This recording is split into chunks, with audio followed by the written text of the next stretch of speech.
El siguiente video es sumamente impresionante, ya que explica las formas en que México puede llegar a desarrollarse hasta ser una potencia mundial. No importan los cambios que pasen en el mundo, no importan las influencias exteriores. Es posible siempre y cuando se sigan estos preceptos. Este video es mucho más que una opinión personal. Involucran años de experiencia y arduo estudio sobre el tema, que han germinado en esta serie de propuestas. Soy Opinión Anónima, y te invito a que te quedes a ver hasta el final este video, que de seguro te sorprenderá.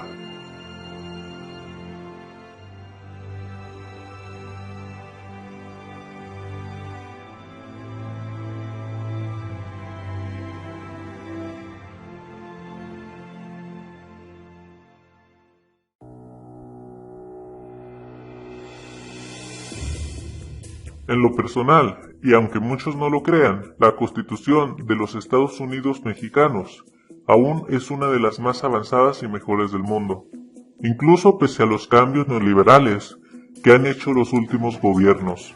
La Carta Magna, redactada en 1917, es una clara referencia de respeto hacia las garantías individuales y la soberanía nacional.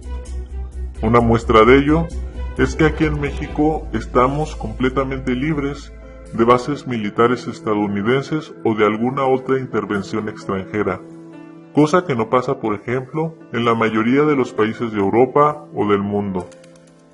Además, nuestra Constitución limita el poder imperialista que tienen los bancos y corporaciones mundiales con el cual se están apoderando del patrimonio mundial.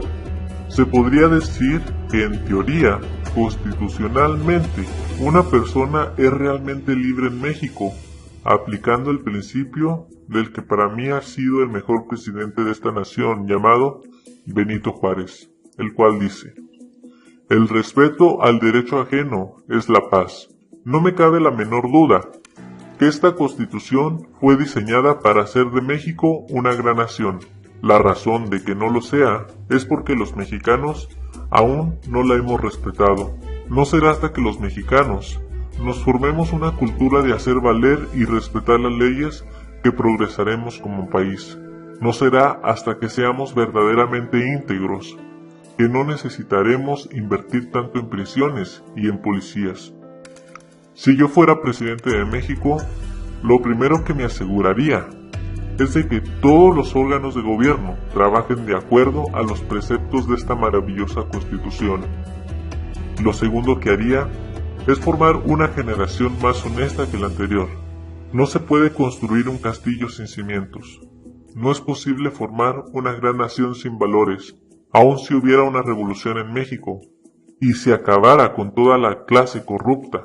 Si el nuevo poder no tiene principios de honestidad e integridad, está destinado a corromperse, al igual o peor que los gobiernos anteriores. Por eso la respuesta para vencer las crisis sociales en México no es una revolución armada, sino más bien una revolución en la cultura, la educación y los valores humanos. Y esta debe tener como principio fundamental la obediencia exacta a las leyes del país. Como lo he afirmado en otros videos, el problema de la pobreza en México no radica en los programas sociales, ni siquiera en el gobierno, radica en la educación, que aunque me llene de tristeza decirlo, y sin generalizar, ha dotado al mexicano de una mentalidad pobre y conformista. El sistema educativo actual es una versión moderna del siglo pasado, y este no dotará al mexicano con las suficientes armas para vencer la globalización ni la automatización, que hará que cada vez haya más egresados universitarios, pero muchas menos vacantes laborales. La solución para el futuro capitalismo oscuro y salvaje que nos espera sería el enseñar las nuevas doctrinas financieras en cada nivel educacional. También el crear un sistema de enseñanza financiera que haga una cultura de ahorro, inversión y emprendimiento personal en la población a una corta edad. Poner límites a la manipulación mediática e incentivar a los medios de comunicación que proporcionen programas que verdaderamente impulsen el desarrollo personal y financiero de la gente. Cambiar las leyes laborales para permitir a las empresas emplear jóvenes mayores de 15 años medio tiempo en un horario que no interfiera con la escuela y crear programas de trabajo estudiantil a nivel preparatoria que les permitan a los jóvenes el pagar su universidad. Asimismo, por ley ajustar los horarios de estudio en las universidades para que las personas tengan tiempo de trabajar mediodía. La cultura del medio tiempo debe implementarse de manera urgente en el país. El trabajar o estudiar todo el día es un programa que corresponde al siglo pasado con el fin de crear empleados esclavos sin tiempo libre y formar una gran distancia entre ricos y pobres.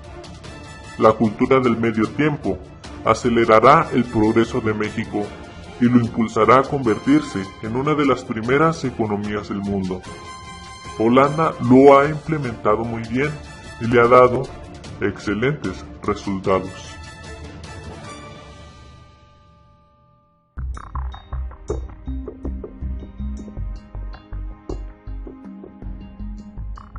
Si bien hoy mucho de nuestro México aún pertenece a los mexicanos, hay una conspiración para que extranjeros se apoderen de nuestro territorio y nuestros recursos naturales. La nueva forma de colonizar y someter naciones es completamente legal. Su nombre es el dinero. Un país o grupo de personas pueden adueñarse de territorio extranjero si este es embargado a consecuencia de una deuda, garantizado o vendido. Hay que poner límites significativos a las élites económicas mundiales en México para evitar que las corporaciones se apropien de todo y no dejen nada a la población. Una señal de un capitalismo salvaje y mal empleado es el contraste que hay entre ricos y pobres. Si hay personas exageradamente ricas en ese país, entonces hay un problema, porque también habrá personas exageradamente pobres. Una sociedad ideal es donde se distribuyen las riquezas de manera que incluso el sector menos remunerado de la población pueda gozar de un bienestar social y financiero. Es decir, darle facilidades a los pobres para que ellos también puedan desarrollarse financieramente, no con dádivas ni con despensas, sino con una gran cantidad de recursos gubernamentales. Una de mis propuestas sería que cada mexicano a la edad de 18 años recibiera por herencia un terreno o espacio de tierra totalmente gratuito para que pueda construir su casa en cualquier estado del país en ubicaciones que el gobierno planifique. Esto ayudará a la creación de nuevas ciudades modelo que serán diseñadas de acuerdo a un modelo equitativo de desarrollo. Esto ayudará a eliminar lo que comúnmente llamamos barrios feos. Cada mexicano debería tener el derecho a una casa que reúna los requisitos de seguridad, privacidad, espacio y expansión.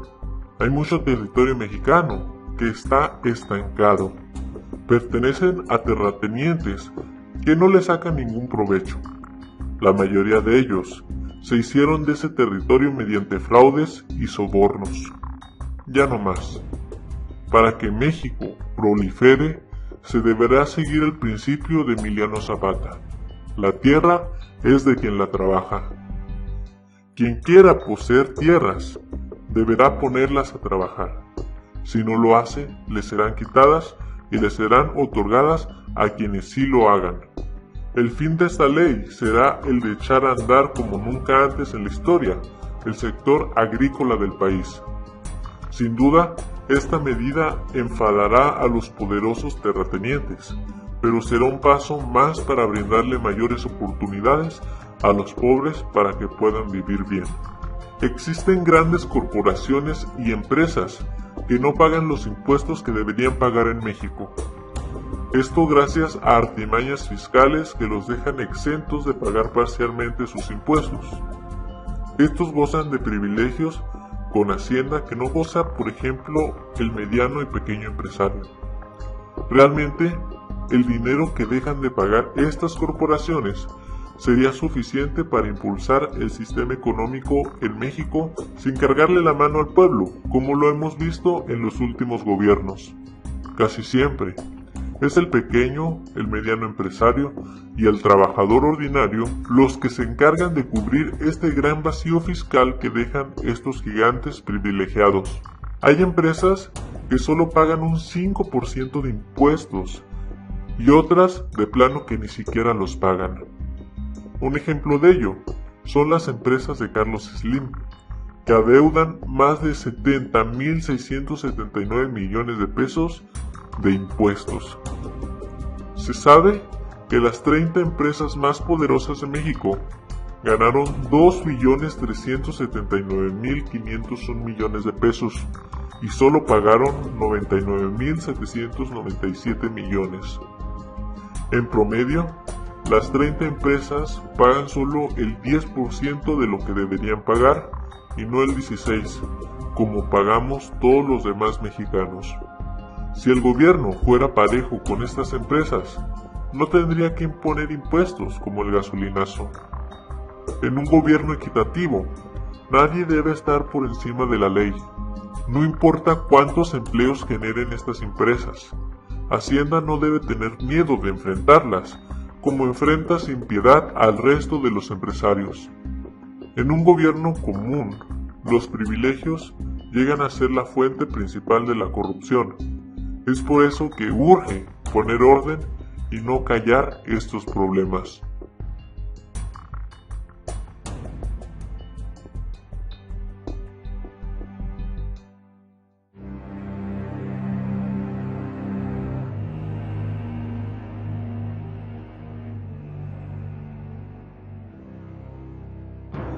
Primero, definamos qué es un activo según la definición de Robert Kiyosaki. Un activo es algo que mete dinero en tu bolsillo. Un pasivo es algo que saca dinero de tu bolsillo. El gobierno debe de hacerse de más activos para capitalizarse. Más cosas que metan dinero a las arcas del gobierno. No estoy hablando de impuestos. Cada impuesto que se pone es como una puñalada a la nación. Hablo de cosas o servicios que el gobierno puede ofrecer que actualmente constituyen una necesidad, no solo para los mexicanos, sino para otras personas del mundo. A la vez, que estos no sean perjudiciales para el pueblo, sino que constituyan un ahorro. Un ejemplo de ello podría ser la construcción de aeropuertos, trenes, autobuses y otros medios de transportación. Una idea sobre un buen activo fue la que presentó el candidato López Obrador, el cual se llama el Viento del Sur, que es un corredor que atraviesa el istmo de Tehuantepec para conectar el Océano Pacífico y el Atlántico, con el fin de crear una ruta marítima más corta entre Asia y Europa.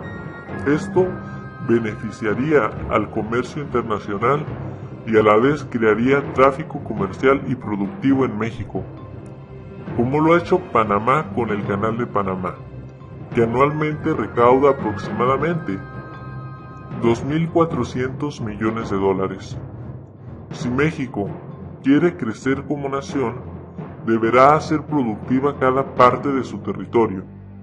Se debe quitar la ley que prohíbe que el Estado mexicano compre empresas privadas, ya que la adquisición y el desarrollo de empresas puede volver a México en una potencia económica.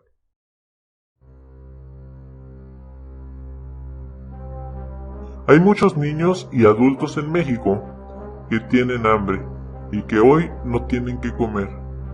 Algunos son padres de familia, algunos son pobres que no saben cómo hacer dinero. Otros padecen alguna discapacidad. Otros no tienen las mismas oportunidades, otros están pasando un momento de crisis o desempleo y otros simplemente son desobligados, que no se preocupan en alimentar a sus hijos.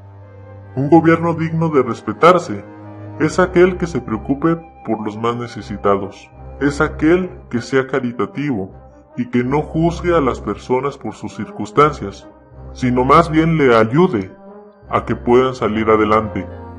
Un gobierno que cree programas de alimentación y de autosuficiencia y que estos vayan de la mano, con el fin de dar pescado y enseñar a pescar. Claro que existe la posibilidad de que haya personas que hagan mal uso de estos recursos alimenticios, otorgándolos a quienes no lo necesitan, o haya otros que simplemente se atengan de estar recibiendo ayuda y se hagan más inútiles de lo que ya son. Un buen gobierno deberá tener cuidado de que no haya vividores, no solamente en este ramo, sino en cada ramo de gobierno. Un buen gobierno deberá asegurarse de que estos recursos lleguen solo a personas en un estado de vulnerabilidad alimentaria, y deberá poner condiciones específicas a los que reciban esta ayuda, como por ejemplo, asistir a cursos gratuitos de autosuficiencia, autoempleo, oficios y desarrollo personal, así como a una planificación personalizada hecha por profesionales para el sustento familiar. Esto ayudará a que nunca más esta persona vuelva a necesitar ayuda.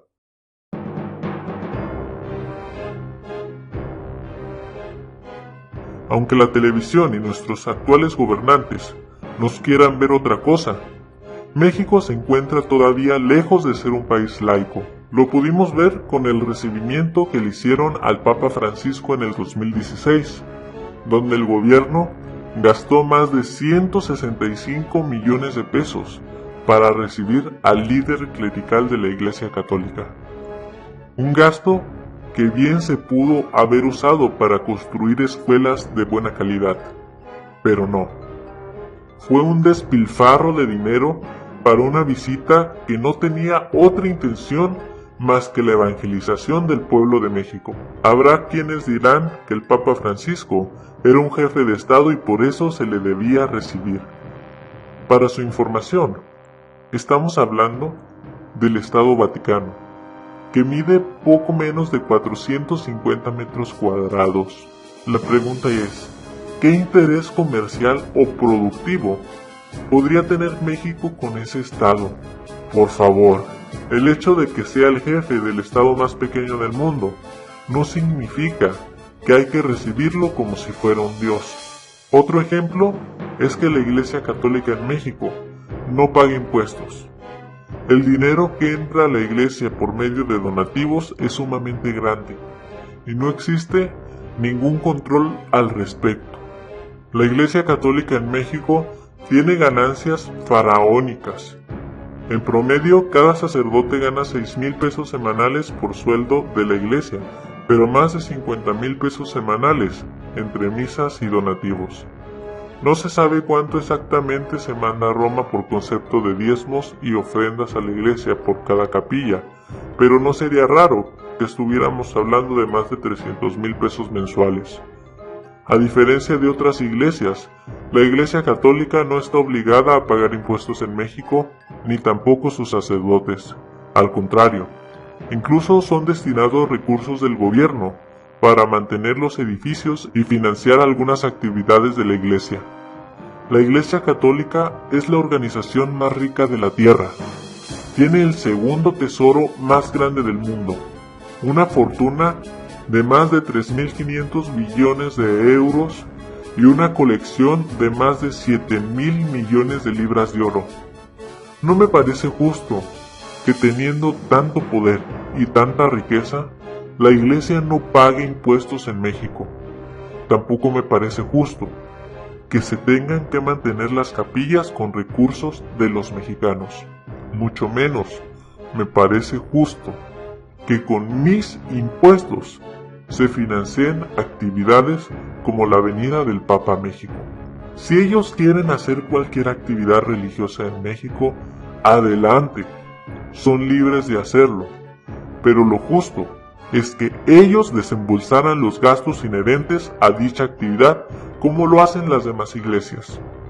Tampoco me parece justo que se hable de religión en las escuelas públicas. ¿Cómo es posible que te lleven a una misa en la escuela? ¿Dónde quedó la educación laica? ¿De qué sirvió la guerra de reforma si continuamente te imponen en la educación la religión católica? Si México quiere progresar como nación, tiene que ponerle un alto a los privilegios que goza la Iglesia Católica. El mismo Papa Francisco lo dijo en su visita a México. El privilegio de unos pocos provocan corrupción y violencia. Y yo le respondo, señor Papa, usted tiene toda la razón, lo apoyo, mas sin embargo le digo, si quiere enseñar algo, empiece por su casa primero. Los privilegios de los sacerdotes y de la Iglesia en México rebasan a los del ciudadano común. El poco control que hay sobre ofrendas y donativos se presta para que haya lavado de dinero, sobornos, fraude y corrupción. Y de hecho, pasa dentro del clero, y nadie quiere tocar ese tema. México necesita eliminar los privilegios y ser verdaderamente laico para crecer.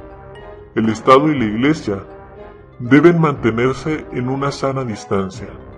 Ni la Iglesia meterse en los asuntos del Estado, ni el Estado meterse en los asuntos de la Iglesia. Recordemos que el 20% de los mexicanos nos hemos declarado no católicos y queremos políticos que representen también a esta minoría. Yo sé que si nos educamos y progresamos como personas, podemos vencer los desafíos sociales que nos afligen. Soy Opinión Anónima, una persona en algún lugar de México a favor de la educación. Si te gustó el video, compártelo con tus amigos. Dale like y comenta qué opinas de este video y qué cosas podrían contribuir a mejorar al país. Estos fueron algunos de los comentarios de mi video anterior, el cual se llama Piedras extrañas encontradas en Puerto Rico revelan que vivieron hebreos antes de Colón. Te invito a que eches un vistazo a mi canal y a que te suscribas. Subo videos que exponen la verdad de muchas organizaciones políticas y religiosas de México y del mundo. Te espero en mi canal. Hasta luego.